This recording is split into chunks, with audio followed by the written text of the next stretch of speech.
Right then, so here we go. So our first panelist is Emily Seidel. I hope I've said that correctly. She's an ABD doctoral candidate in communication and media at the University of Michigan. Her research areas include television studies and paratextual studies, with a focus on the representation of American government in fictional TV programs. And just once more time, can everyone have their mics and cameras off unless you are speaking, please? So Emily, over to you.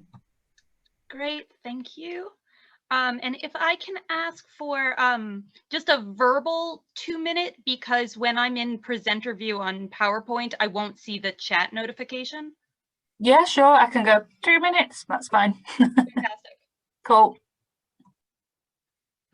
All right.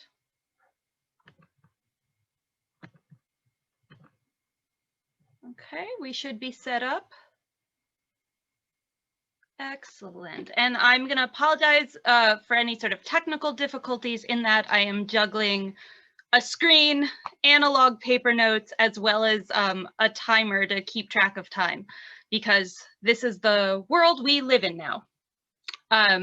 Also, I'm coming to you today from gray and slightly snowy Michigan, and I wanted to thank the organizers for being very thoughtful in their scheduling of this panel so that I am not in a time slot requiring me to be up at 4 a.m. That is very appreciated, as well as thank you to everyone who is attending this, the last session of the conference. I know it's been a long and interesting 2 days, so again, thank you for your attendance.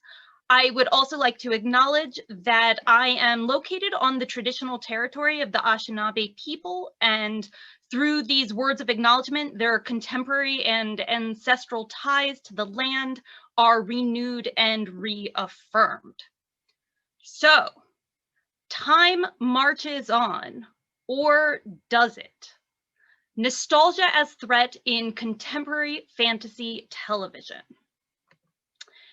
This presentation will address plot details from later seasons of the fantasy shows The Good Place, The Magicians, and The Umbrella Academy. And so while research on spoilers has indicated that knowledge of spoilers can increase the pleasure in viewing, if you plan to watch any of these shows and would like to do so without reveals or details about later seasons, now is the time to leave the Zoom and come back in 20 minutes. I will not be offended. That being said, The Good Place is a show about 4 humans who have died and are now together in the same neighborhood of an afterlife, the Good Place.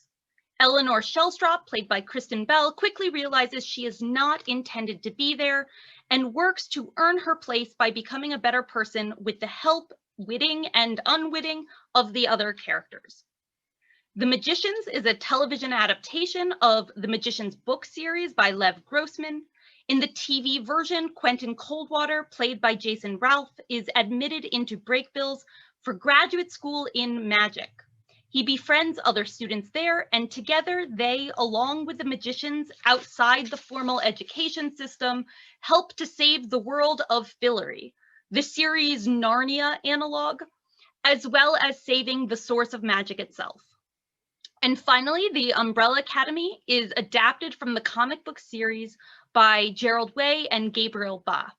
The show features an estranged family of adopted siblings, all born on the same day. They have supernatural powers and were raised by a strict father figure to fight crime and evil under the name the Umbrella Academy. At the time the show starts, the family is dispersed, but they return to their childhood home when notified about the death of their father. Each of these shows comes from a different distribution venue within the American television industry. The Good Place is a broadcast sitcom. The Magicians is an hour-long drama from the Sci-Fi Network, which is basic cable in the States. And The Umbrella Academy is a streaming original Netflix production. The Good Place and The Magicians have ended their series, while The Umbrella Academy has released 2 seasons and is renewed for a 3rd. Although I draw details from the whole series, my analysis focuses on season 1 of The Umbrella Academy, season 4 of The Magicians, and seasons 3 and 4 of The Good Place, as well as The Selection, a web extra released between seasons 3 and 4. All of these seasons aired between September 2018 and January 2020. These air dates place the production and writing dates firmly after the 2015 to 2016 campaign for the American presidency, which is relevant as part of my analysis of their political implications. And as you can see from these promotional images, all 3 shows are ensemble-led. This is important because in addition to their protagonist ensembles, these shows all position their antagonists against particular organizations. On The Good Place, the antagonists are The Bad Place, led by Sean. On The Magicians, the antagonists are The Library, led by Everett.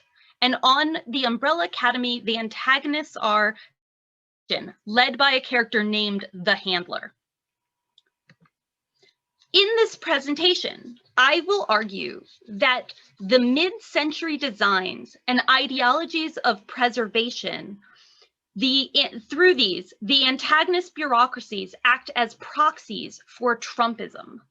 With the defeat of these antagonists, the shows critique the restorative nostalgia of both the fictional organizations and the real-world political movement as embodied by the slogan, "Make America Great Again."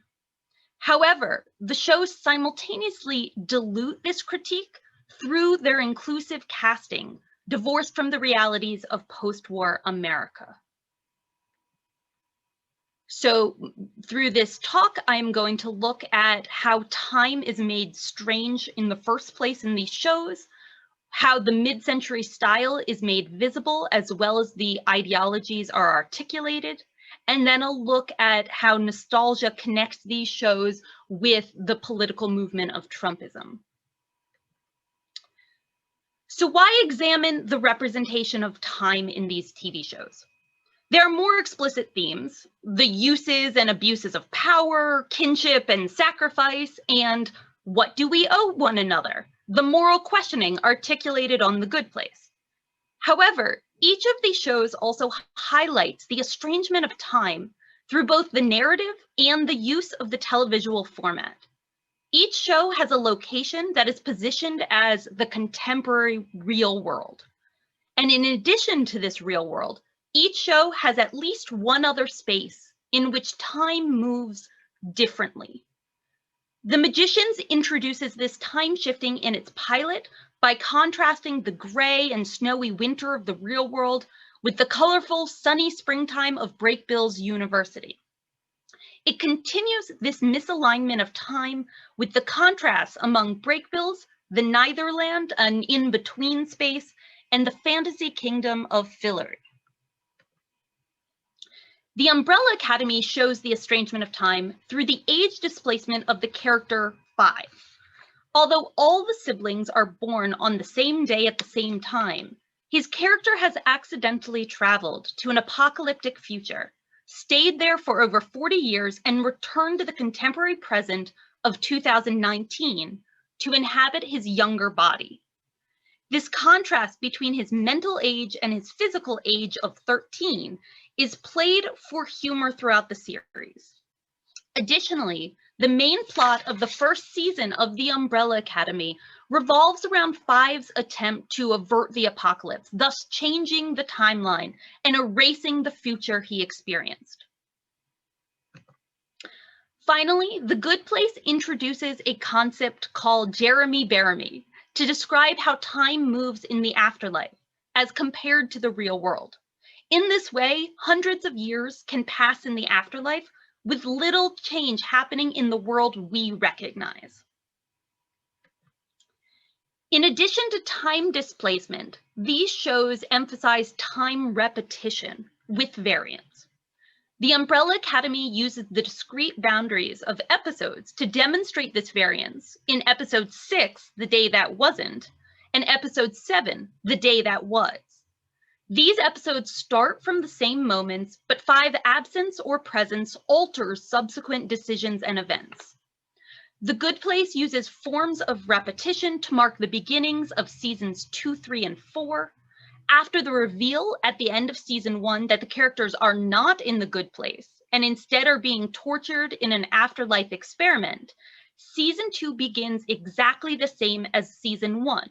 Only the human characters have had their memories erased, and Michael, the demon architect, has altered details in the experiment in an attempt to prolong the torture. When the humans once again figure out their true circumstances, he initiates yet another reboot, and another. As viewers, we see a montage of these variations, and ultimately version 802 moves the series forward. Seasons 2 conclusion and season 3's opening have the characters return to their lives with their original deaths averted. And season 4 returns to an experiment within a fake Good Place and a set design identical to the first season. Finally, the end of the first season of The Magicians reveals that the events we have been watching, the main cast's attempt to defeat the enemy known as the Beast, are actually the 40th version of this attempt. As the series goes on, this repetition with variants is made visible as characters travel to alternate timelines and interact with alternate versions of themselves and their companions. Cumulatively, these ruptures in time lead us to the intersection of antagonistic threat and visual nostalgia.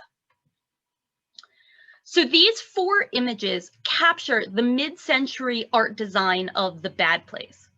Here, I'm using mid-century to refer to 1945 through loosely 1964, although each show explicitly finds inspiration in the 1950s. In the top left, we see Sean, the leader of the Bad Place, in a suit with a pocket square. Top right, Michael uses a reel-to-reel tape recorder to make a record of his notes. In the season 2 episode, Rhonda, Diana, Jake, and Trent, the 4 humans need to pass through the Bad Place on their way elsewhere. In the bottom left, we see Eleanor dressed for that infiltration in cat's eye glasses and victory curls. And in the bottom right, we see a Bad Place Janet. Although at first glance, she looks wildly different in her tight black leather, costume designer Kirsten Mann and actor Darcy Carden modeled this costume design off Bad Sandy from Grease, the musical set in 1959. And on The Good Place, the podcast, Mark Evan Jackson, the host of the podcast and the actor that plays Sean, dates The Bad Place as 1961. Images of the library from The Magicians are often in this gray or blue lighting, and unfortunately the screenshots can be somewhat dark, so I've also included a shot taken from the set. Hopefully you can see in the top left that there is a card catalog. Despite being an organization of magicians, the library is still using analog technology for their book organization. Additionally, the periodization can be particularly strongly recognized in the women's costumes. Asymmetrical necklines, hair in deliberate rolls, and a strong red lip all evoke an ambiguous sense of the 1950s. And in an interview with Sci-Fi Channel's website, costume designer Magali Duaski contrasted the library with one of the more fantastical settings of the show. The people of the Floating Mountain and the Stone Queen in season 3, for example, were inspired by mountain goats. I imagine them to be people that lived on the rock like mountain goats do, almost camouflaged against the mountains with accents of fur. The inspirations for the fairies I drew from praying mantises, whereas the 50s style of the library was something that was strongly suggested by the writers of the show. They were very set on keeping this classic visual. Yet, though it's inspired by the 50s, I wouldn't say it's the 50s straight on. Whereas The Bad Place and the library are more homages to the 1950s, the commission from the Umbrella Academy is given a specific date. The organization is located in 1955 as indicated by on-screen text the first time the organization is fully introduced. The specificity of the year is emphasized by an exchange between the handler and Five over a candy. She offers it to him, and although he initially declines, he then eats it. She asks, "What does that taste like to you?" He responds, "The 1950s?" She continues, "Precisely right. Our clever metaphysics division concocted a way to perfectly distill an entire decade into a single candy." Even when time traveling, the Commission retains aspects of this analog decade with the use of briefcases as time travel devices and pneumatic tubes to deliver time traveling memos. In an interview with Deadline, Umbrella Academy costume designer Christopher Hargadon described the look of the handler as a riff on the 50s, but it was a completely S&M kind of take on it, which was a lot more fun. It's not the aesthetics or technology alone that aligns these organizations with the 1950s. It's also the layers of management and bureaucracy within these organizations. The demons of the bad place can be penis flatteners or architects or senior staff. The employees of the Commission might be freelancers chronologically native to their time periods or time-traveling hitmen. They can be case leaders sending orders on memos or higher management, such as the handler, overseeing the big picture. The Commission even has a board of directors. The library employs magicians to retrieve books and to reshelve them. It has central headquarters in the Netherlands and satellite locations with branch managers. And of course, the library has a governing council made up of the head of circulation, head of personnel, the head of regulation, and the head librarian. Whereas the protagonists of these shows are scrappy and at times dysfunctional small ensembles working to change the afterlife, to head off the apocalypse, and to restore magic, these antagonist organizations have the weight of layered bureaucratic structures working to maintain the status quo. And it is that maintenance that makes these visual and design decisions not just sartorial retro chic. These antagonist organizations are overtly agents of conservatism and control. Each organization articulates a mission of preservation and a disgust at change, voiced by these organizations aligned with mid-century America. Thus, new ideas are gross. The raison d'etre is to preserve the time continuum, and everything is done to preserve knowledge. Which brings us to Trumpism's restorative nostalgia. And here I, like many at this conference, am referencing Svetlana Boym's dichotomy between restorative nostalgia and reflective nostalgia. Whereas reflective nostalgia emphasizes a sense of loss, restorative nostalgia manifests as rebuilding and reconstruction, and has direct connections to nationalist revivals.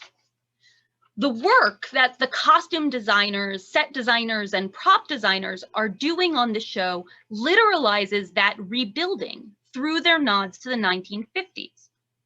That this is visual nostalgia rather than an emotional one is important, and it is for a specific period rather than a hazy sense of the past. Although it has been noted that the "again" in the 2016 Trump campaign slogan, "Make America Great Again," speaks to an ambiguous past and allows the listener to fill that ambiguity with whatever or whenever most appeals to them, in rare moments, Donald Trump provided a concrete notion of the when that corresponds to that again. 2 minutes left, Emily. Thank you. In a 2016 interview about foreign policy with Maggie Haberman and David Sanger of the New York Times, Donald Trump expresses admiration for the late 1940s and 1950s and the presidencies of Truman and Eisenhower, exactly the time period evoked by the costuming technology and bureaucracy of the bad place, the library, and the commission. When the protagonists of these shows reject or outright defeat the goals of their antagonists, they also reject the politics of Make America Great Again, with a caveat. The organizations within each of these shows demonstrate a gender, racial, and ethnic diversity that would not only have been impossible in the 1950s, but almost unimaginable before the Civil Rights Act of 1964, if not for decades afterwards. And here we see a screenshot from the selection, which was the web extra for The Good Place. With the representation of these 5 different demons, we see a variety of racial and gender representation. Except for a few throwaway lines used for humor, this gap between the mid-century styling and ideological messaging and the realities of inequities of the 1940s, 1950s, and 1960s goes largely unacknowledged. As much as time travel and magic, this obfuscation of the historic realities reinforces the fantasy of these shows. Thank you very much. Thanks, Emily. That was great. I've not watched Umbrella Academy yet, but now I want to. Thank you very much. Right then, next up we have Laura Gibson. Laura, are you with us? Can't see. Yeah, yes, I had myself muted and hello. Hello. I'll just do your little bio then. So we've got Laura Gibson. She graduated cum laude from American University in Washington, D.C. in 2005 with a major in American Studies and a minor in Cinema Studies. She earned an MA in Cinema Studies from Tisch School of the Arts at New York University in 2011, and she's currently working on her dissertation in American History at American University, where she's also an adjunct professor in the American Studies department. Cool. Over to you, Laura. Wonderful, thank you. So the title of my presentation is Noir Fantasies. Due to the presence of strong male and female archetype, the investigator and the femme fatale, film noir provides an excellent way to explore issues surrounding changing gender roles. Film noir emerged during the 1940s when America was dealing with World War II and its aftermath. Television episodes in the early 2000s featuring noir fantasies were the result of American society dealing with the aftermath of second-wave feminism. In the early 2000s, 2 American television series, Charmed and Smallville, featured an episode in which a character visits the world and era of classic noir. In Charmed, sisters Piper, Phoebe, and their half-sister Paige deal with life's challenges as adults, while also using their magic to defend San Francisco from evil supernatural forces. They receive assistance from Piper's husband, Leo Wyatt, who is also magical, and Kyle Brody, an FBI agent with no magical powers but awareness of the magical world. Smallville focuses on the adventures of Clark Kent in high school before he became Superman. In the 2007 Smallville episode Noir, 2 supporting characters, Jimmy Olsen and Chloe Sullivan, take center stage. The episode opens with Jimmy, a young photographer for the newspaper The Daily Planet, being willing to work around the demands of Chloe's career as a journalist for the same newspaper so they can enjoy a date night. He sets up a movie projector in the back office of the newsroom to screen one of his favorite movies, The Big Sleep. Jimmy transfers the incoming calls to that room so Chloe will know if a major news story happens. In his noir dream sequence, Jimmy starts out as a star reporter, but ends up as the victim. In the 2004 Charmed episode Charmed Noir, Paige is initially thrilled to be in the world of classic noir, but grows frustrated when she realizes the limitations it places on women. In a female fantasy, the woman is unable to solve the case without a man helping her. It is important to note that these fantasies emerged after the 1980s and continued into the 21st century. During the 1950s, different authority figures emphasized that a married woman's main role was to take care of her husband and children, and to ensure that she handled most of the household chores, among them cooking, cleaning, and running errands. Experts advised that women should seek fulfillment in their domestic roles and encouraged early marriage for women. The man's responsibility was to earn enough money to support his wife and family financially, Most men could not afford to own their own home, pay college tuition for multiple children, and still have money for extras. A wife's paycheck was often necessary to ensure a middle-class lifestyle. Many women in this era who had paid employment were working in jobs like sales clerk or clerical jobs as secretaries or telephone operators, which were often part-time or seasonal. These jobs were also deemed women's work, and not something that would put them in direct competition with men, nor did these jobs have significant room for advancement or salary increases. Numerous changes in the 1960s and the 1970s had a dramatic impact on the role of women in society. The 1964 Civil Rights Act made it illegal to discriminate based on sex, which meant a woman was free to apply for any job she was qualified for, and those hiring could no longer legally reject a candidate solely because the applicant was a woman. Title IX of the 1972 Higher Education Act prohibited discrimination based on sex in educational programs that received federal fundings and forced law school, medical school, and other graduate schools to abandon discriminatory quotas and admit more women.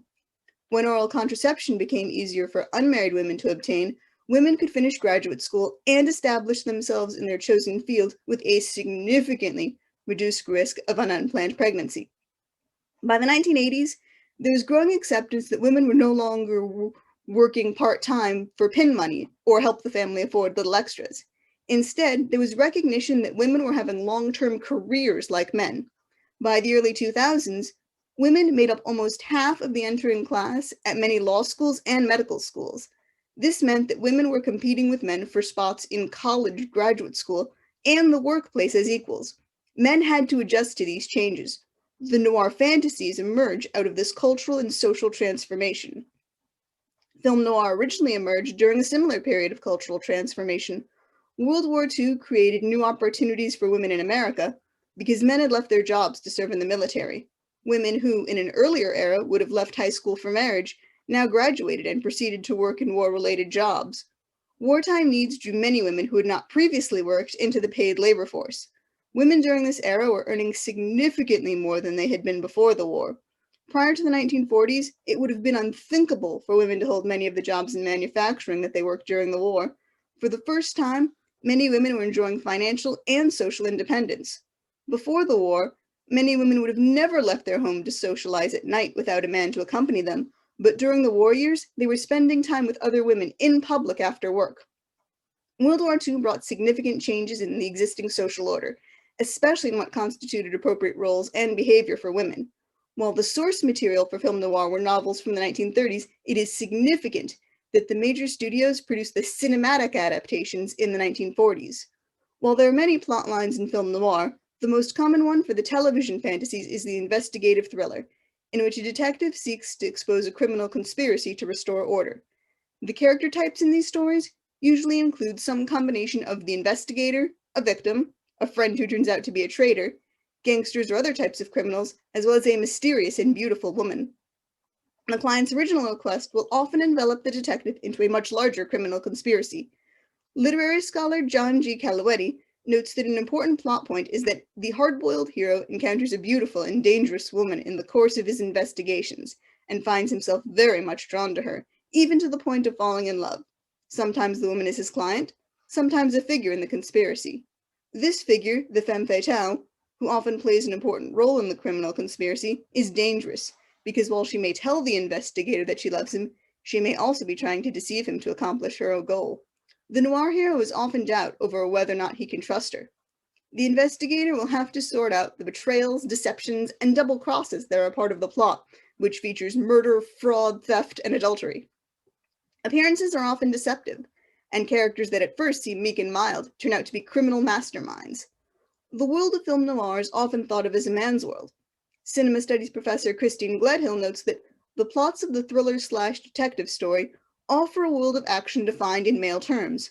The locales, situations, iconography, violence are conventions connoting the male sphere. This is a genre in which it would appear that men dominate. However, that is not always the case. The presence of strong women causes men to doubt themselves and wonder what is wrong with the world around them. The investigator is a central figure in noir and many noir fantasies on television. This character can take multiple forms. an insurance investigator, a journalist, a policeman, a private detective, or even an ordinary citizen investigating without a license or any official reason for the quest beyond a desire to know the truth. The hard-boiled hero is almost always male, and tries to prove and reinforce his masculinity by solving the case. The investigator is a model of integrity. No one can bribe him to stay away from the case, and it is difficult to trick or fool him. The noir hero frequently works alone, and must rely on his intelligence, nerve perception, and insight into human nature. The noir hero is detached, and is usually not emotionally involved in the case. Charmed features a detective hero. Kyle and Paige, through magic, are sucked into an unfinished novel, Double Crossed, which Dan and Eddie Mullen wrote 20 years ago when they were students at the magic school where Paige is now headmistress. In the novel, everyone, including gangster Johnny the Gent and his men, are searching for the Burmese falcon. When Phoebe takes on the role of author to save their sister, Piper realizes they can write in plot twists and advance the story, but cannot write Paige and Kyle out of the book. After talking to Mrs. Mullen, Piper has a new understanding of their situation. Dan started the book to make Eddie feel like a hero. Eddie felt responsible for his brother's death, which occurred in the novel, and resulted in his brother's death in the real world as well. This leads to the epiphany that Eddie has to be the one to solve the case, not Paige. A man, Eddie, has to be the hero. Paige does not agree with this at first, and wants to be the one to bring down the gangsters. It is not until Leo, Piper's husband, suggests to Phoebe that they block Paige's path to the gangsters, forcing her to seek assistance from Eddie. Paige eventually understands her role in this story. In Eddie's office, she demands that Phoebe write a flashback to explain how Johnny the Gent's men killed Dan. After seeing the flashback, Johnny grabs Paige and threatens to break her neck. Thinking quickly, Eddie opens the safe behind the painting and reveals the falcon, which he proceeds to destroy after Johnny releases Paige. Back in the real world, Piper congratulates Eddie. The story's over. You're a hero. Your brother would be very proud of you. Order is restored and the story ends when a man is the one who solves the case and fulfills the function of the hero. Another common character in noir is the victim. This is someone who either falls for the femme fatale, becomes greedy, or due to being in the wrong place at the wrong time, becomes involved in crime. An ordinary man is suddenly thrust into the dark and shadowy criminal world that features so prominently in noir stories. Cinema studies professor Frank Krutnick explains the connection between women and crime in noir. The woman embodies the possibility of transgression, but it is not until the hero makes a pact with her that the transgressive trajectory of the criminal adventure is inaugurated. An unconventional woman is a dangerous woman with the power to lead a man astray.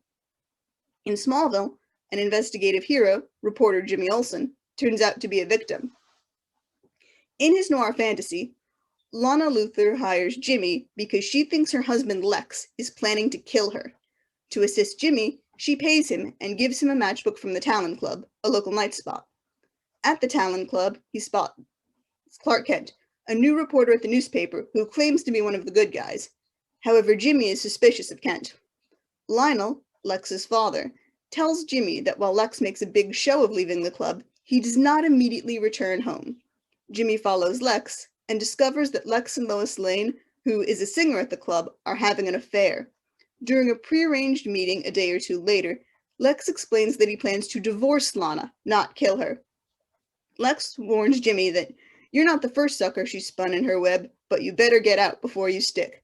The image of a woman creating a situation to entrap a man is the perfect imagery for what transpires. Lex reaches for his cigarette case, but Jimmy thinks he's reaching for a gun, shoots first, and killing Lex. At the Talon Club, Chloe, Jimmy's assistant in this fantasy, finds Jimmy, who is now suspected of Lex's murder. She believes that Lana is having an affair with Clark due to the large number of phone calls between the two of them on Lana's private line. The next scene at the Luthor residence proves to the audience that Chloe is correct. Lana is in her underwear, and while Clark is wearing pants, he is in his undershirt and emerges from the bathroom holding a washcloth. The implication through how they touch each other and dialogue, the implication is clear that they've recently had sex. Lana is a master manipulator who is ruthless in achieving her goal of leaving Lex and starting a new life with Clark. Jimmy's critical error was putting his trust in the wrong person. Jimmy believes Clark is responsible for his plight and attempts to confront him in the Daily Planet newsroom. He tells the person sitting at the desk, whom he assumes is Clark, Guess you took me for a patsy, didn't you, Kent? You played me right from the very start. You saw your chance to bump off the old man, let me take the fall for it, and you get away with the girl. Jimmy realizes that he is the victim of someone's master plan, but the person at the desk is Lana, not Clark. Clark appears and explains that he is an undercover policeman who is investigating Lex, but made the mistake of falling in love with Lana. The reason that Jimmy is the true victim and Clark escapes reasonably unscathed is that Jimmy killed someone, and it would be close to impossible for him to claim self-defense without any witness to support his statement. The character of the femme fatale is critical to many noir stories. She does not define herself based on marriage and family, and instead defines herself on her own terms and not based on her relationships with men. Femme fatales were cunning, scheming criminals who preyed on men's weaknesses. In many noir films, femme fatale is just as smart, if not smarter, than the men around her. The femme fatale is known for using her body and sexual appeal to manipulate or even destroy men to accomplish her goals. What makes the femme fatale dangerous is that while she is beautiful and sensual, she is also aggressive and independent. This dual nature is part of what makes the femme fatale so fascinating. The iconography of the femme fatale is based largely on her looks. The character is first noticed for her sexuality, and is often introduced with a shot of her long legs.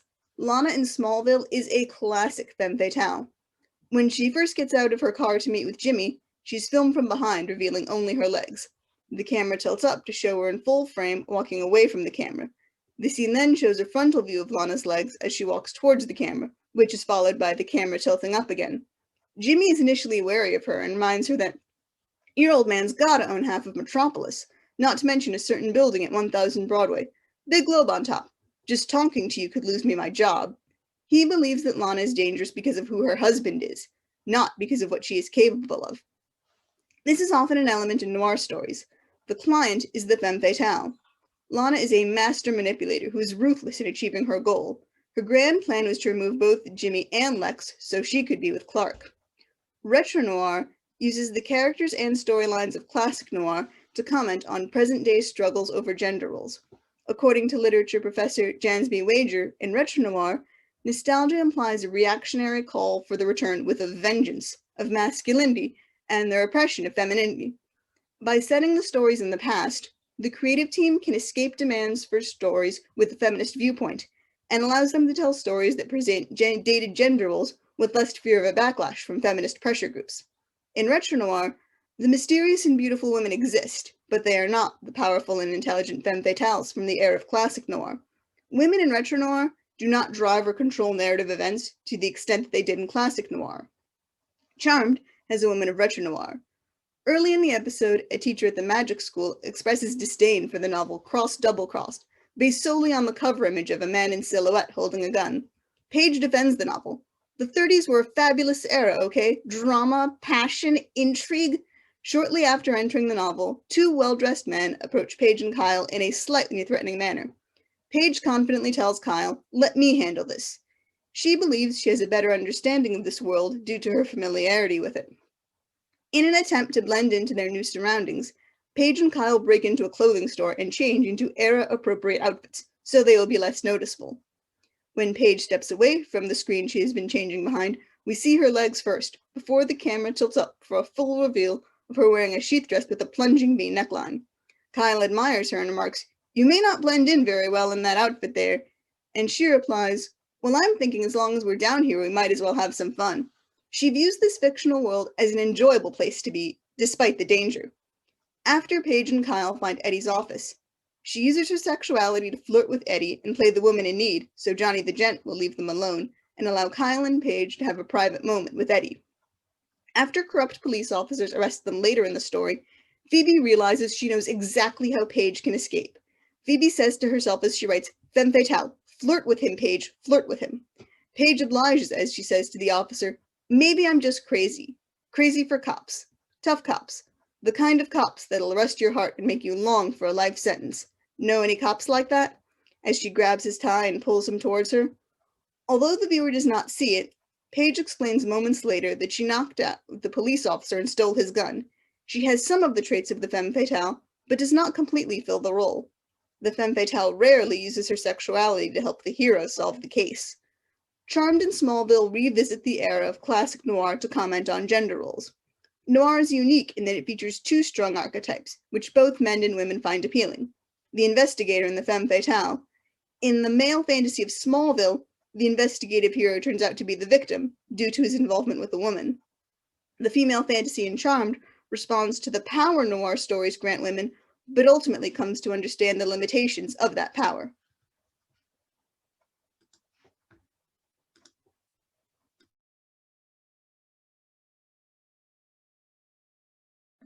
Laura, that was very good. Femme fatales, where I didn't know there was femme fatales. Okay, right, let's move on to, let me just close this 1 second. Let's move on to our next paper. Marie Josephine Bennett, are you with us? There she is, I can see her. So let me just introduce her. So Marie Josephine Bennett is a PhD candidate in the Faculty of Arts at the University of Winchester. Her research focuses on critical readings of queer performance in a number of mainstream post-production code Hollywood film musicals released between 1970 and 1980. Her major areas of interest and research are Hollywood film musicals, music in films, queer studies, celebrity studies, popular music of the 1960s to 1980s, and the Eurovision Song Contest. She's co-editor of Music and Death, Interdisciplinary Readings and Perspectives, and will also be event leader for the online conference Music and Nationalism, which is happening later this year. And as a quick plug, they're looking for more participants. So if you are interested, give Marie a note on the chat later. Cool, right, it's over to you, Marie. Brilliant, thanks very much, Stella. So, title of my paper is 1973 and All That, Nostalgia and Actuality in Life on Mars. British television drama Life on Mars, co-created by Matthew Graham, Tony Jordan and Ashley Farrow, was first transmitted on BBC One in January 2006 and ran for 2 series ending in April 2007. Ratings were high and the programme won numerous awards and developed a cult following. Indeed, its popularity was such that it generated companion books, drew academic and non-academic attention, and garnered huge interest on social media, something that still continues to this day. Even the Railway Arms, the pub that features in Life on Mars, and at the end of the spin-off series Ashes to Ashes, that ended in May 2010, has its own Twitter account. There are also plans to hold a 15th anniversary celebration on social media on the 9th of January this year, so that's this Saturday, to commemorate the start of the original series. The narrative of Life on Mars begins in Manchester in the present day, so 2006, with Detective Chief Inspector Sam Tyler, who's the gentleman with the leather jacket in this photo, played by John Sim, chasing and arresting a man named Colin Rames, who it is believed may be a wanted serial killer, but Rames is subsequently released. Oops, if I start this.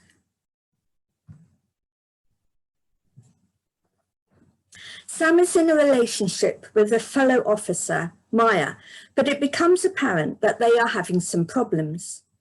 Maya decides to investigate Rames further, but as a consequence, she is kidnapped. Driving away from the scene of the kidnap, Sam is understandably visibly upset, to the extent that he is not focusing sufficiently on his driving and his car is almost hit by another vehicle. Realizing he needs to stop for a moment to regain his composure, Sam undoes his seatbelt and David Bowie's song, Life on Mars, becomes audible, playing diegetically on the iPod in his car. He then gets out of the car for some air, breathing heavily and trying to pull himself together as he leans against his vehicle. After a few seconds, he straightens up and turns around, only to be hit by an oncoming car. It's a real jump out of your seat moment, and there are a few seconds of silence as Sam is shown lying on the ground before a vibrant audio assortment of sounds are heard, which then fade into the distance such that only the Bowie song remains. Sam stands up, but he's now wearing different clothing. Although he's in the same place where he was knocked down, he's in a completely different time zone. It is the year 1973. Although the storylines all take place in this 1973 world, Sam appears to occasionally see and hear things that relate to his 2006 life, and he tries to work out how he can return there. His nostalgia is for his real time, so his nostalgia is for the future now, 2006. The accident is a pivotal moment as it underpins the premise of the series and is the catalyst for the question the central character asks in the opening credits to each subsequent episode, namely whether he is mad, in a coma, or back in time. However, it is also critical because, up to this point, the programme posed as a typical fast-moving police drama. What the series becomes, however, is an amalgam of genre which are fused together to create a montage of familiarity. Whilst the sci-fi, time travel and police drama elements are to the fore, the series incorporates other genre, embodying aspects of the Western, comedies, psychological thrillers, romance, mystery, history, and nostalgia. And it's on these last two components, the way that 1973 is presented and imagined in the series, that I will concentrate in this presentation. To do so, I will focus in particular on the second episode of the second series, written by Chris Chibnall, who Ivan mentioned yesterday actually in relation to Doctor Who, in order to show how this innovative programme offered a platform for social debate in the early 21st century about life in Britain in the 1970s.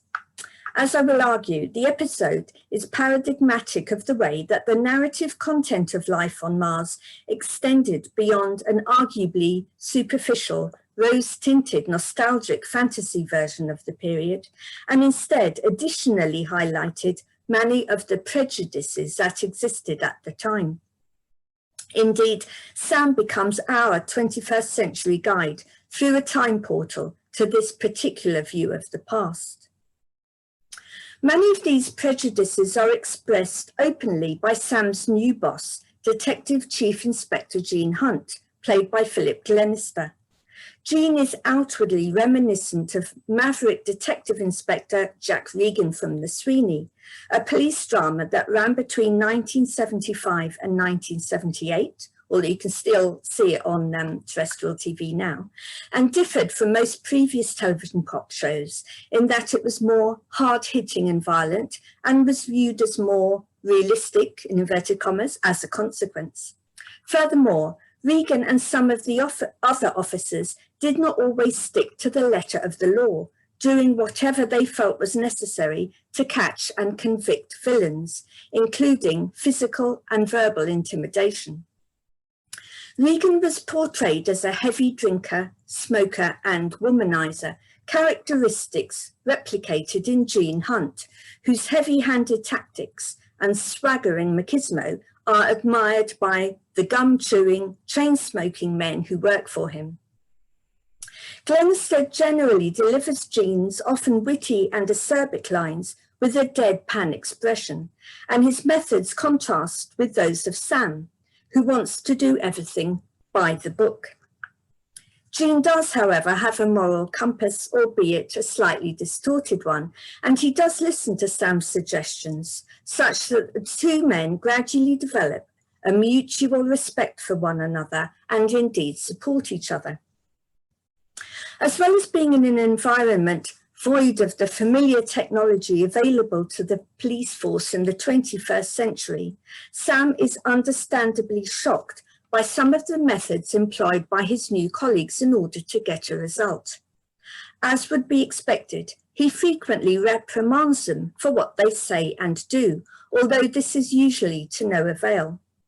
He is also taken aback by their openly racist, sexist and homophobic language, particularly that of Jean and Detective Sergeant Ray Carling, played by Dean Andrews. In the first episode, Sam surprises his colleagues by inviting a female police constable, Annie Cartwright, played by Liz White, to express her views about the case that is being investigated. She is seen as inferior by the other officers simply because she is a woman, and their sexism is such that they don't value her opinions in the same way as 21st century Sam does. Police work is clearly seen to be a man's job, and even though Annie is promoted to CID in the second series, she is still not treated as an equal by her colleagues, despite her obvious abilities. For example, in episode 6, Jean appraises her investigative work by asking her to see if she can detect some Garibaldi biscuits to go with his cup of tea. The second series concentrates more than the first on many of the general prejudices in the UK at the time the series is set. For example, in episode 3, when there are various warnings about bombs being planted, everyone apart from Sam assumes it is the work of the local Irish community conspiring with the Irish Republican Army, or IRA. In episode 6, there are references to the racist verbal abuse and graffiti faced by many members of the Asian community who came to the UK after being expelled from Uganda by then President Idi Amin. In many ways then, some members of the police force are presented as expressing views that were held more widely by certain members of the general community at this time. However, the writers try to balance the prejudices shown and the grim side of the period by injecting some humour into the episodes, and also by representing a nostalgic portrait of the mid-1970s that suggests a simpler and more carefree way of life. This is created in part by the soundtrack, which includes music by popular bands and artists of the time, such as The Sweet, Slade and T-Rex.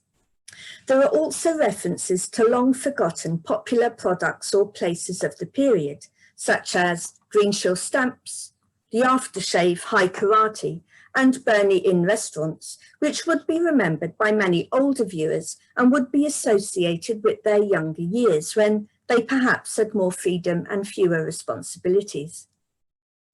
The second episode of the second series is fairly typical in this respect, in that it incorporates an action-packed storyline, some humorous dialogue, a soundtrack of some 1970s classics, references to television programmes from the past that will be remembered by older viewers, and glimpses by Sam of his life in 2006. But it also reflects many of the prejudices of the period. The narrative starts with officers taking a safecracker nicknamed Dicky Fingers from prison to help with their inquiries, only for him to be kidnapped en route by an armed gang.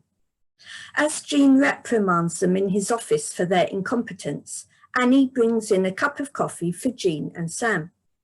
Even though it is Annie's first day in CID, as the only woman, she's clearly still expected to be the person making the hot drinks. However, while Sam drinks his cup of coffee, Jean pours himself a glass of whiskey. When Jean asks Annie how her first day is going, he refers to her as Petal, while she responds that someone has put a number of topless calendars on her desk. Just in these few minutes, there is an illustration of the contrast between the policing styles and expectations of the 1973 and 2006 detectives, as well as the sexism that Annie is going to face in her new role. Indeed, Annie faces prejudice again later in the episode, when the officers are told that there's going to be an armed robbery at a local post office. Taking firearms with them, the officers go undercover as post office staff. Annie tells Jean that she has concerns because she has not yet had the necessary training in handling guns. Jean retorts, "You give a bloke a gun and it's a dream come true. You give a girl one and she moans it doesn't go with her dress." Jean and Sam go out looking for a tip-off as to who is hiding Dicky Fingers. The headline of a newspaper Sam is reading changes to one from his 2006 life, stating that Glenn Fletcher, Manchester's first black deputy chief constable, has died. Sam tells an unsympathetic Jean that the person who was his mentor when he first joined the force has passed away. Back at the office, Jean lets his officers know that he has been given the name of a person connected to the kidnapping of Dicky Fingers, and they have recruited a detective from another division to help them go through their files. Glenn Fletcher. Sam is shocked when he sees that the person walking into the office is his mentor, Glenn Fletcher, as a young man. Ray, meanwhile, is dumbfounded that the detective is black and articulates his prejudices openly, saying, "First women, now are coloured. What's going to be next? Dwarves?" The scene makes for uncomfortable viewing, with Glenn making jokes about his colour at his own expense as a way of trying to be accepted in the all-white environment. The episode also features elements of corruption within the force, reflecting another factor often believed to be prevalent in police work in the 1970s. Jean's boss, Superintendent Harry Wolfe, you can sort of see leaning on a desk there in the middle, shows an unusual interest in the case, and he is convinced that he knows the name of the person who is masterminding the robberies and using Dicky Fingers to open the safes. However, it emerges that it is actually Harry who is the person behind the crimes, and he has been putting the proceeds in a savings account ready for his retirement. The climax of the episode sees Jean having to arrest the person who was not only his boss, but also his friend and mentor, someone he admired and looked up to. Harry's behaviour, and especially his assumption that Jean will turn a blind eye to his activities, contrasts with the way that Sam describes the conduct of the man who is to be his future mentor, Glenn. So to conclude, Episode 2 of the second and final series of Life on Mars reflects the subject matter and ideas of this generic hybrid drama. Finding himself inexplicably in 1973, the temporarily disorientated Sam Tyler reflects a 2006 sensibility while trying to assimilate what life was like for police officers working at a time when technologies such as mobile phones, CCTV and the internet were non-existent. Faced with the homophobia, sexism and racism that was widespread in the 1970s, he confronts such attitudes as our representative, someone from the 21st century, challenging views expressed in the, initially at least, all-white, all-male police department. This is particularly the case in the first series, given that Sam appears in virtually every scene, and the television audience is therefore experiencing the storylines from his point of view.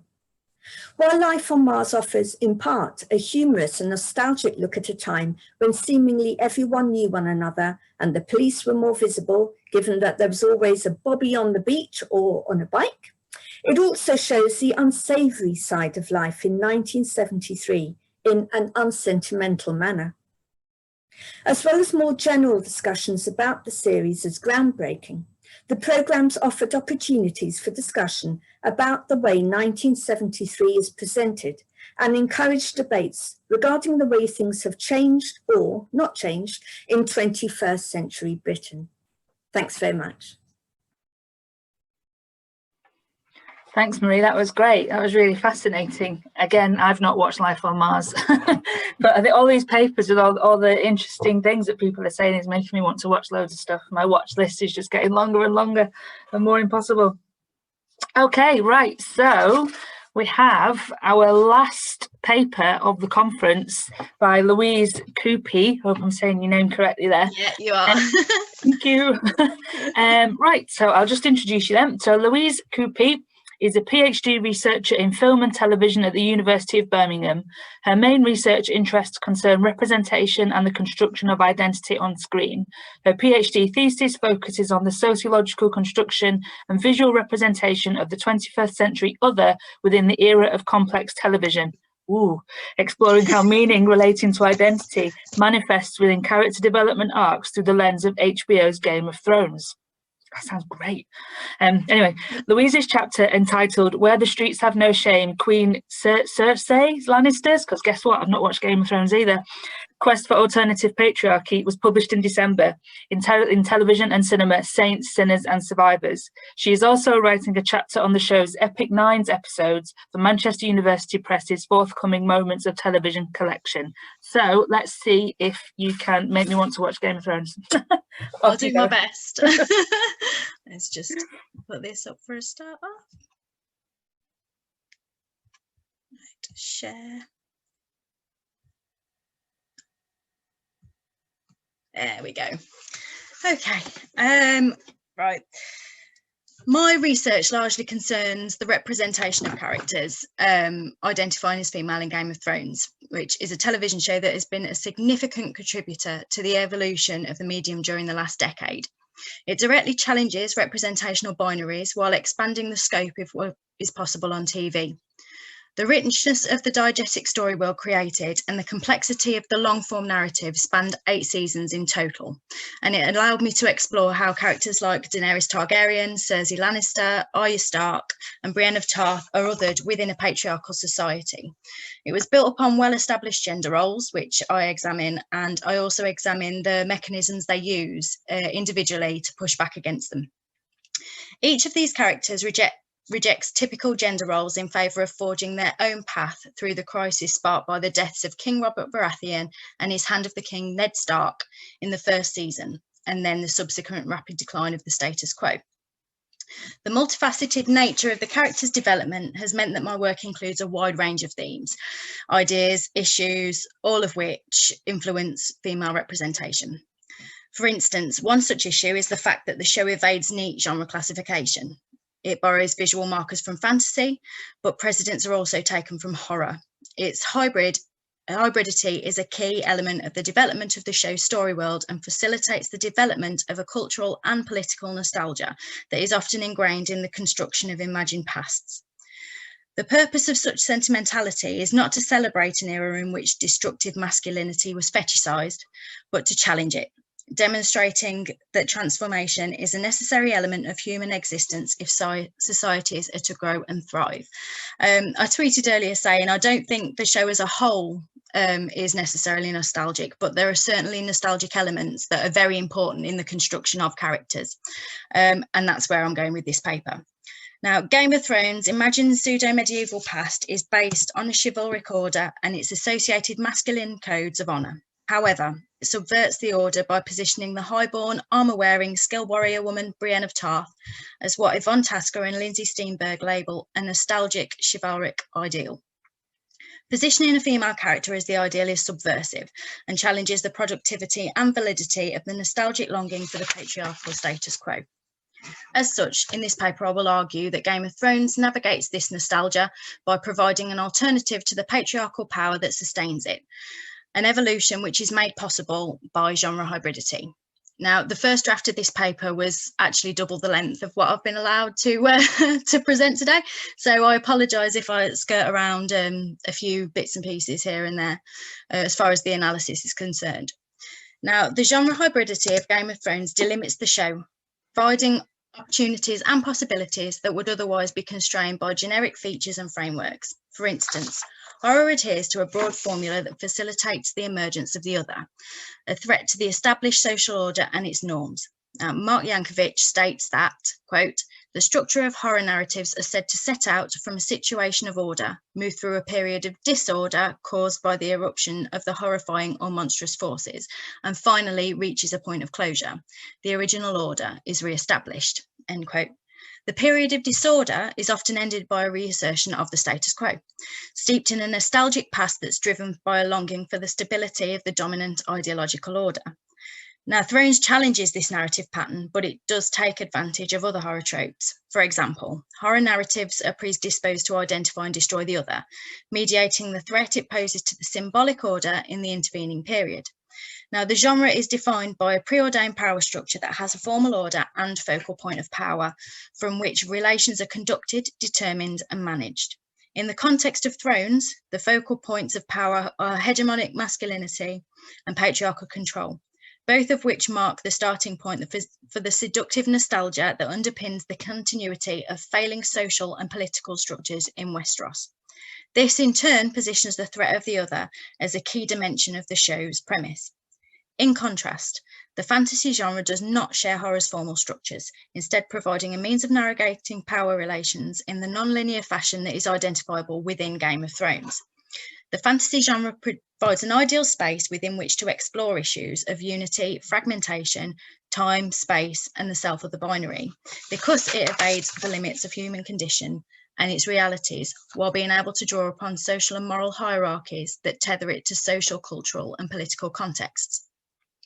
Now, Catherine Johnson suggests that telefantasy, the area of genre specifically for television, essentially represents the fantastic, but otherwise defies easy classification because the label functions as a catch-all to categorise hybridity and high fantasy alike via, quote, a cultural recognition of the tendency for programmes that represent fantastical events and worlds to display generic instability, end quote.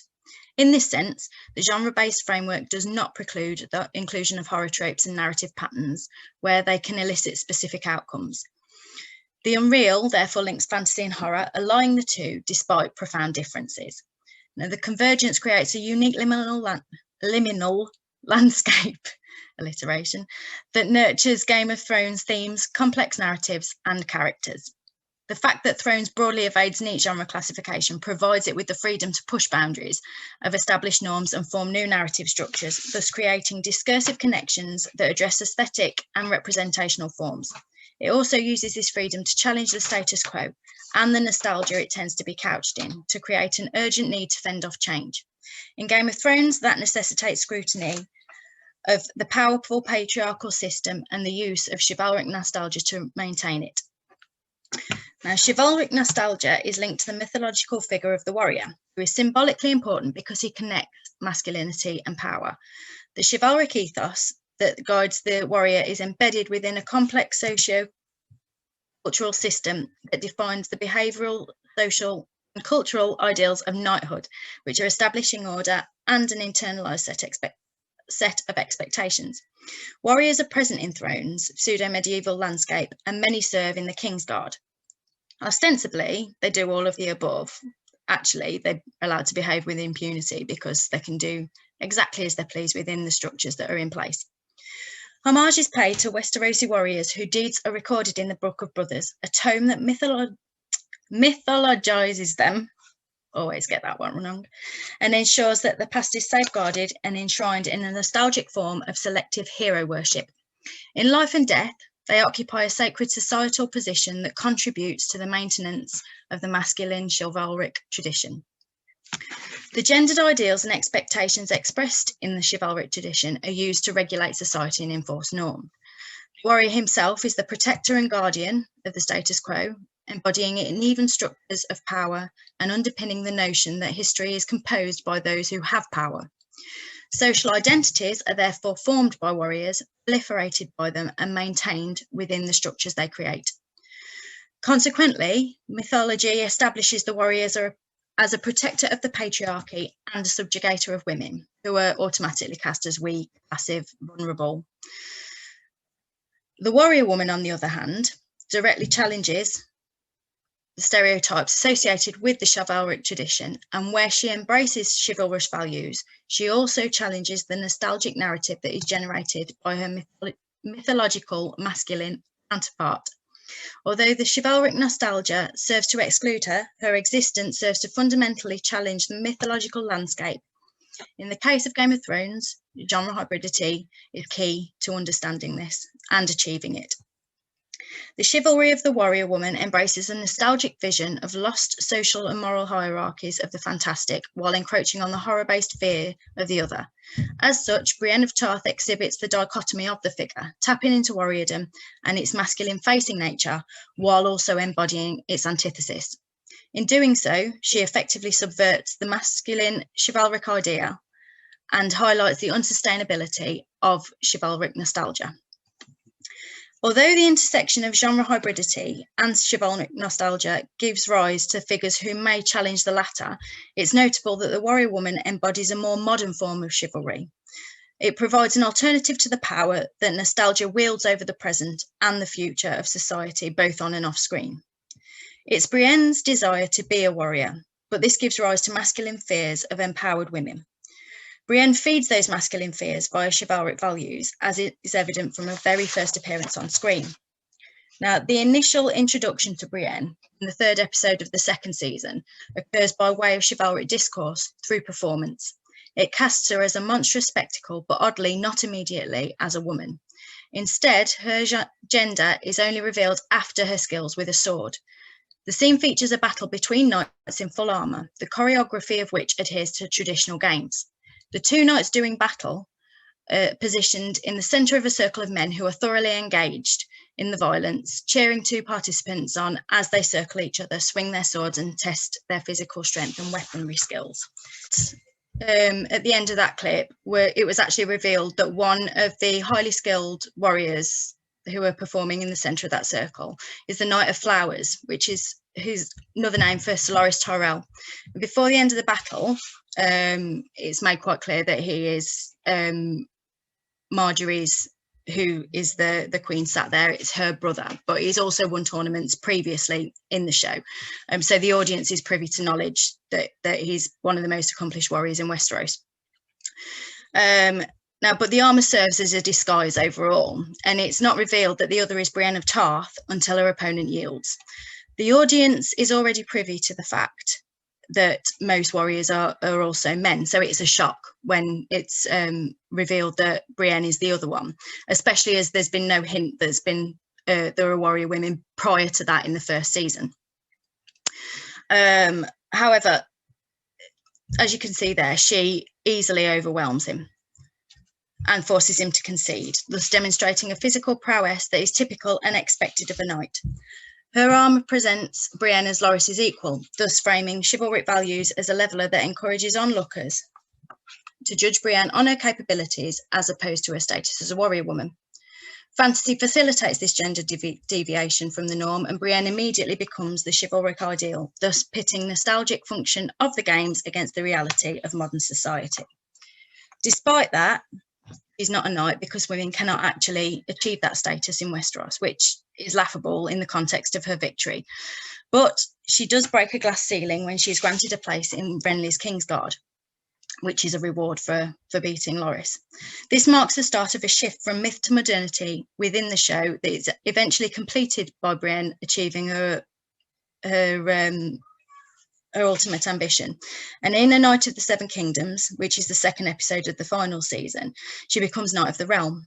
Her knighting is instigated by Jaime Lannister, who you can see in this gif, alongside her. He's an anointed knight and a member of the Kingsguard, and Tormund Giantsbane, a wildling, is the other person who instigates it. Now, he represents a cultural system that recognises men and women as equals. So it's no surprise that when he learns that women can't actually become knights in Westeros, his response is "fuck tradition."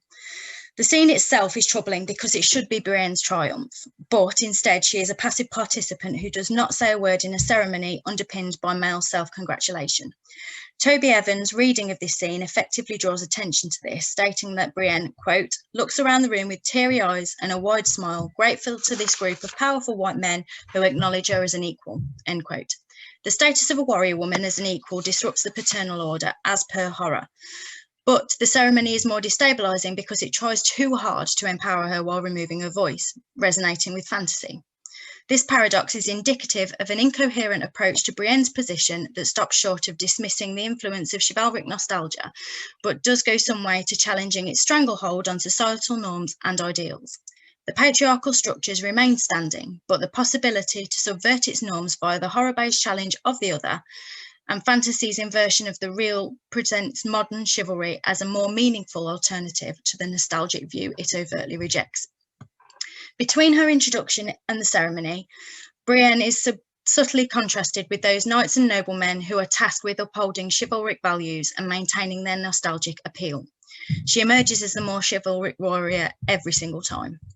In Vala Morgulis, the final episode in season 2, Brienne's modern chivalry dispels the nostalgic appeal of traditional chivalry by demonstrating that it's a myth.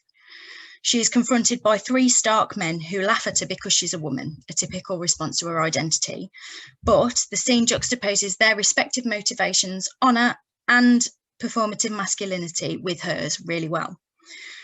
When the ringleader of the trio asks Brienne what she thinks of these beauties, 3 women who are hung in that first image on this slide, they've been murdered by the 3 men. For whatever reason. I think it does actually say, but it's escaping me at the moment. Now, when she responds that she hopes they were given quick deaths, he deliberately provokes her. 2 of them were, yeah. There's no overt challenge, but this posturing reveals the implicit goad. He smirks at her, pushing out his chest, and makes a show of masculine power over the women hanging above him, as well as the one standing in front of him. In contrast, Brienne simply turns away. Not only does she refuse to react to the ringleader's words, but she also refuses to participate in the performance of toxic masculinity he embarks on. She doesn't need to posture because she's secure in a sense of self. When she does finally react to their goading in self-defense, she turns and kills 2 of the men swiftly before quoting the ringleader's words back at him, 2 quick deaths, before slowly pushing her sword into his body. Just after that, the second picture on this slide. Every move she makes is understated, despite the devastation she causes, and she exhibits the ability to harness masculinity in a way that is not only effective, but at least equal to that of the men who feel the need to exhibit theirs constantly. In this sense, her performance of chivalric masculinity is more authentic than that of the men who consider themselves her superiors, and yet refuse to adhere to the codes of honour they are charged with upholding. Now, Brienne's morality can also be assessed by comparison with the figures who are invested with the power to uphold chivalric values and honour directly, who are main characters in the show.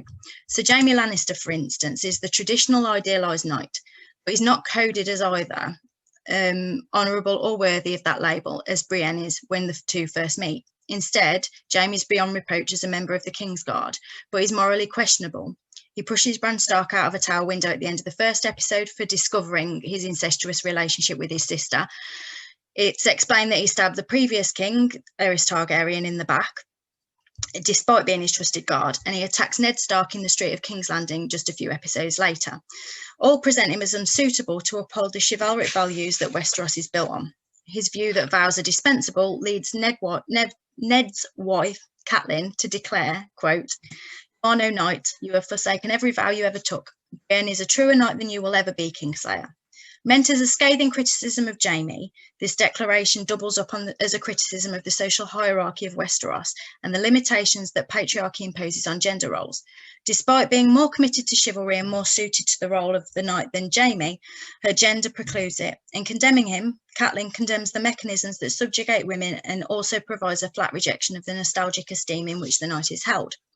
Despite her initial disdain for Jaime, exemplified by a question of who wants to die defending a Lannister, Brienne ultimately rescues him twice. She physically fulfills her vow to take him to King's Landing, although she also acts as a positive influence that allows him to open up mentally and reveal his true self beneath the protective armour of his Kingslayer image. Tasker and Steenberg interpret this as a projection of courtly ideals onto their respective bodies.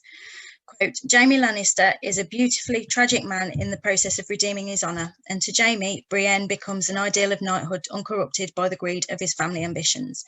This succinct and interesting interpretation effectively positions her as his superior and marks a new phase of her development, which is made possible by the narrative space created by the convergence of horror and fantasy tropes." And very quickly, in conclusion, empowerment of the warrior woman via the figure of Brienne highlights the resettling of norms and ideals within the chaos that remains after the decline of the status quo in Game of Thrones. The characteristics associated with each binary ideal are no longer stable, and the borders between the two are blurred. Although this is explored subtly, the representational reversal emphasises the complexity of identities within evolving sociocultural spaces. The genre hybridity of the show ultimately provides the space necessary for the show to achieve this. It also provides access to an established system of chivalry based on the masculine warrior and directly challenges the nostalgia that preserves and reinforces his power. Finally, despite the apparent nostalgia embedded within her personal chivalric values, Brienne actually embodies a more modern form of chivalry that emerges via fantasy's pushing of the boundaries of established norms and horror's mediation of the disruption to patriarchal power. Brienne's status as a warrior woman necessitates the adaptation of established codes and conventions, delving into the complexity of the relationship between genre and nostalgia and challenging the limitations of nostalgic identities and ideals in modern television. Thank you. Thank you very much, Louise. Looks like I'm watching Game of Thrones as well then, doesn't it? I'll put that on the list.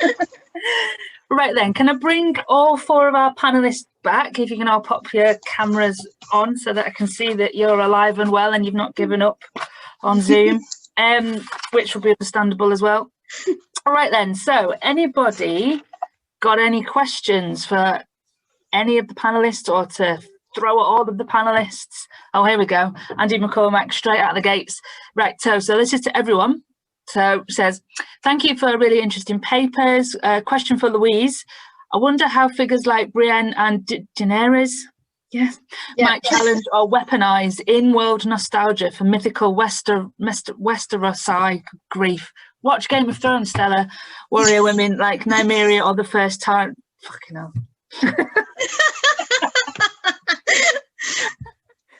Or the first Targaryen queens. What? Okay. Louise. Yes. Do you want to read the chat question yourself? Yeah. Figures of actually empowerment.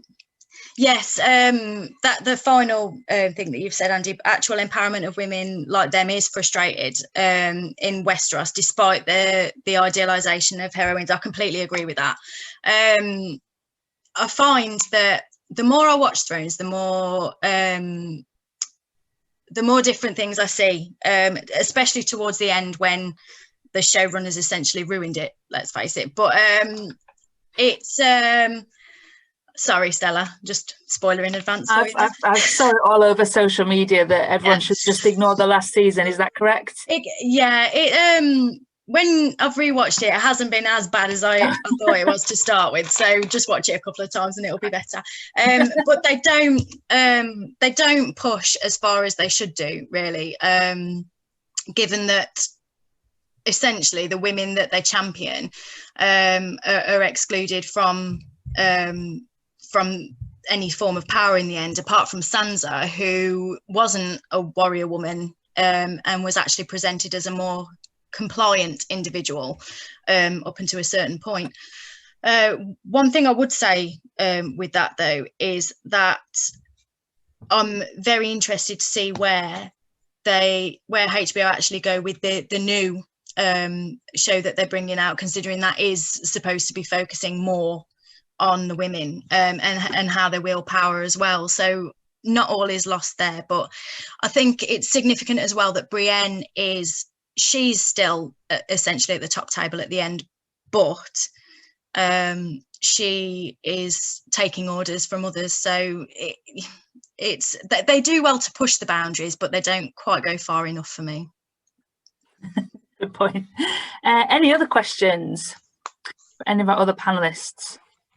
Otherwise, I'll abuse my position and ask questions. Anyone?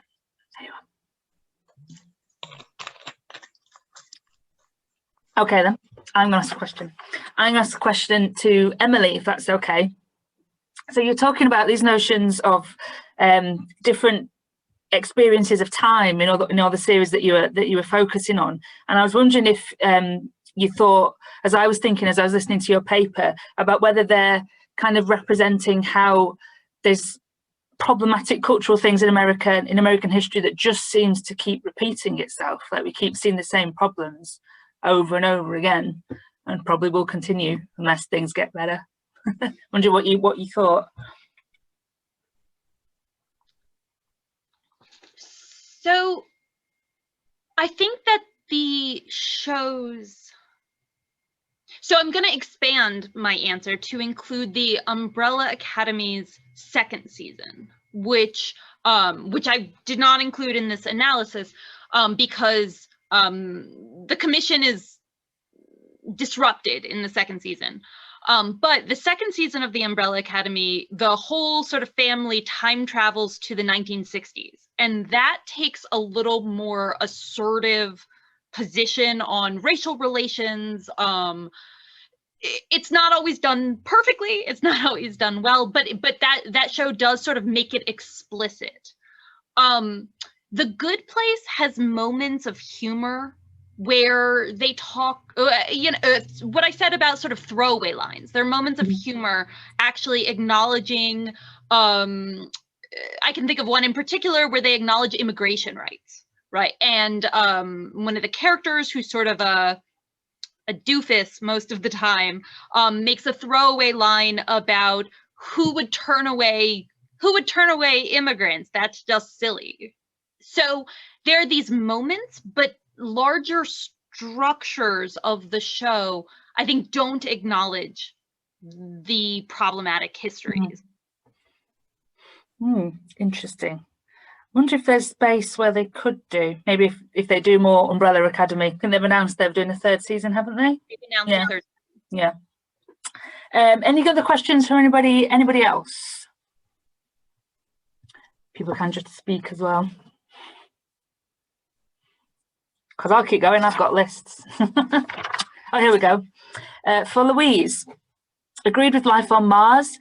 I'm just wondering what you think of fans' love for Gene Hunt and how this might have affected certain changes in approach to the show's sequel, Ashes to Ashes. And that's for Louise. I think it's probably for me. Oh, no, it's for Marie, yeah, because you did Life on Mars. Yeah. Caitlin says, sorry. Yeah, there was a love for Gene Hunt, which came as a surprise to the writers, really, because it wasn't expected. Sam was the hero, but Gene sort of gained a type of heroism himself, really. I think the sequel was different in it had to be different, really, because the person who fell back in time was a woman. And so in Life on Mars, you had the two men, and they were sort of vying for being the boss almost. Although, as I said in the paper, they did gain mutual respect for one another. Whereas in Ashes to Ashes, the person who came back was a female. And therefore, it sort of changed the dynamic a little bit of the series, because there was a bit of a will they, won't they, in terms of Jean, clearly being attracted by this woman called Alex Drake, and Alex sort of beginning to gain an attraction for Jean. So it's difficult to say. I think it was more because of the fact that it was a woman who went back in time in the sequel, rather than maybe too much about how the fans felt about Gene, except that he was, even in the second series of Life on Mars, really, he was the one who was sort of featured in posters, whereas it was Sam originally who was to the forefront, and Gene was to the rear. It reversed. So Gene seemed to be the more important character, with Sam slightly to the rear in the posters advertising the second series. So I hope that answers it. Cool. Any other questions? Just hang on a second. Am I going to jump in again? Right. I'm gonna. Okay, I've got a question for Laura, thinking about the femme fatales and the noir stuff. I was really, really fascinated that you were picking out these femme fatale characters in shows that I just wouldn't have thought that's where you might find that kind of character. And as soon as you were saying it, I was thinking, oh yeah, of course they are. And I was just wondering, thinking about this idea of the noir, or the older or the more original noir, and nostalgia. Do you think, and this is a really broad sweeping question, do you think men or women find the older classic black and white noirs more nostalgic than the other? Do you think it pushes in either direction or not? Because the men are very manly, aren't they? And the women are so beautiful. I was just wondering if you had any thoughts on that. I don't. I mean, I think the genre appeals to both. I think that for men, especially in the episode in the episode from Smallville, you see that Jimmy has real affection and love for this genre, which I think is true of many men in real life as well. But I think there's also a lot for women to admire in the genre, in terms of you have the femme fatales are not damsels in distress. They are smart, they are capable, and they're also beautiful. I mean, you can admire that. And obviously, on a more superficial level in Charmed, Paige admires the clothing. I mean, she admires all the source material, but I love kind of a part of the attraction is also the clothing. There's some really great outfits that women get to wear. Yeah. So I think you can admire, there's a lot for women to admire in terms of you can admire their brilliance or you can admire their clothing. Or all of it, or both. Or all of it, exactly. Yeah, cool. Thank you. Emily, you said you've got a question for Laura? Yeah, thinking about these moments of sort of retro noir, I was wondering if you could talk about how you think the move from film to television is also impacting this gendered representation, because classic noir would have been film, but the episodes you're looking at are television episodes that are then contextualized by the fact that as viewers, we know these aren't the real characters, right? We know these characters live in contemporary times.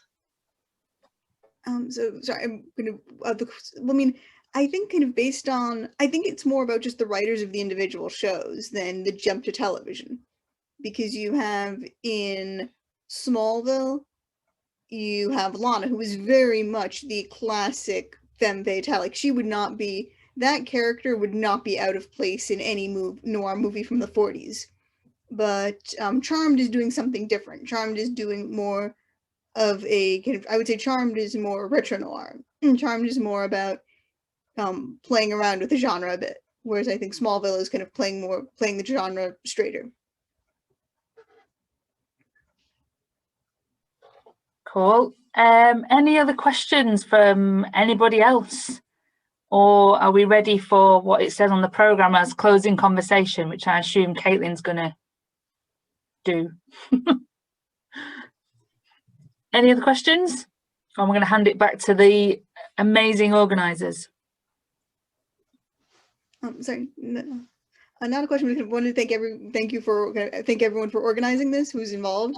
And also, I know how difficult it can be to organize a conference, so thank you for being able to take into account time zones. That made a huge difference. So thank you to everyone for all of your hard work and everyone who made today possible. Oh, Definitely. thank you. Thank you so much. And thank you to all of you who contributed. Fantastic papers.